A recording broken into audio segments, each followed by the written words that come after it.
The game itself, I'm guessing you feel like you've lost a couple of points with that late goal. 100%. I think everything that you've just said there, Gary, was all evident in the first half. I thought the size of the game, obviously the consequences of the game, the outcome of it all, and it showed. And I think the short space of time that you have to sort of work with them and recover from the Friday game to a Monday game was showed on some of our players, especially in the first half.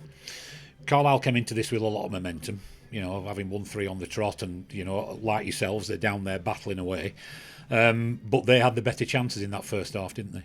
Yeah, that's what I said, and we sort of weren't happy with how we played in the first half, touching on everything that I've just mentioned a second ago with the Friday game, and we looked a little bit fatigued, I thought, to be honest, and our decision making on the ball, of when and when not to play, and when to go long and when to turn them and stuff was decision making was poor.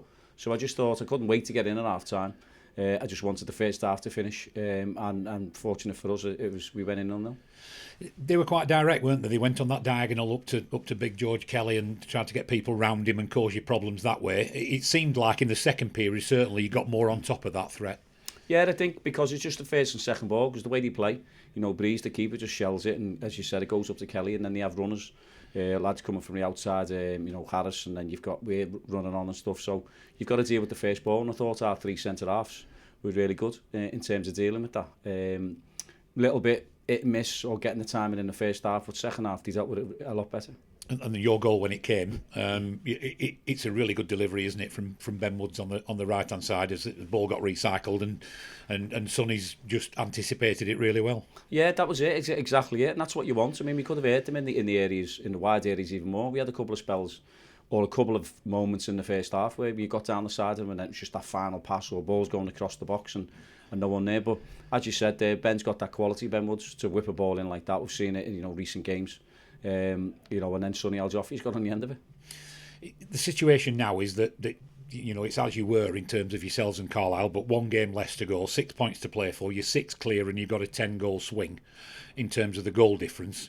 What is your thought process? A lot of people are out there saying, we can't relax because 10 goals, if we can swing 5 goals per game, you just don't know. You've got to be safe and secure and over the line, don't you? 100%. It's got to be done. So it has to be done in terms of mathematically. People tell you it's done. You can see it yourself. It's done. And we had an opportunity where we could have done that today. And I'd have to look at the goal back because it was one sort of ball that's gone through, and I think it was Whelan for them maybe that's ran through, and how he's ended up being there because he was the deepest midfielder.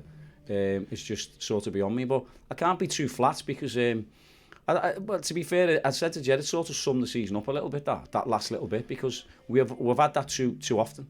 When I was going on about defending too deep at times, and I thought the line was good for majority of the second half, and then all of a sudden you have that nervousness going in because they're trying to, 6 minutes goes up, gives their fans a lift, and then all of a sudden we end up getting a little bit deeper. They have a couple of passes, and then the ball comes in your box, and there's a couple of near misses, and then it's they've got a bit of momentum, and it's like, I wouldn't say panic stations, but we have to deal with that. The lads have to deal with that on the pitch. We've got some young lads there who are learning on a job, but they have to deal with that better. And then in recent games, we have done that. But it just reminds me going back to when we conceded 1 or 2 late on. I know this is a stat that you'll know yourself better than anyone else. From 21 points from winning positions is a lot. You've put yourself in winning positions, an amount of times, and to concede 21 points is a lot, isn't it? Is that down to a bit of inexperience and game management from a young squad? Everything. With everything. Playing the game deeper, giving the ball away, giving the team the impetus. If it's long throws, whatever it is, whatever part of the pitch the ball's coming in, and you're sitting off too deep, and it is. And 21 points, you might as well have been in the changes room, Gary, because I said the same thing. We should be further up the table, but honestly, it is that we aren't, and we are where we are, and Tranmere where they are, and Carlisle where they are, and Morecambe where they are. So for obvious reasons. So it's been a learning process for us all, lads that have come in, the club itself, and it can only make us stronger. There has to be a blend, doesn't there, John? When you've got your squad and you need to have an element of experience, and you need to have the youth, the energy, the legs and everything to go with that. But those young lads, you can't give them experience. They have to earn it over a period of time, don't they, and learn, as you say. And it's difficult when you're learning on the job. You're spot on, and I've used that all through the season. Not to defend the players, just to state fact. Fact is, you'd only get the experience by actually doing something. So our lads are doing it, and then they can't keep making similar mistakes. If they carry on making the similar mistakes, then that's the problem. So then you either leave them out, you change it, whatever that happens. But they have to get that experience. They have to learn on the job. They have to learn how to play different formations. But what they have to do is do the basics and work really hard for this team, because this club has always been a hard-working team. And I think, as I've just touched on there a second ago, Gary, is that I think that will put them in good stead going forward.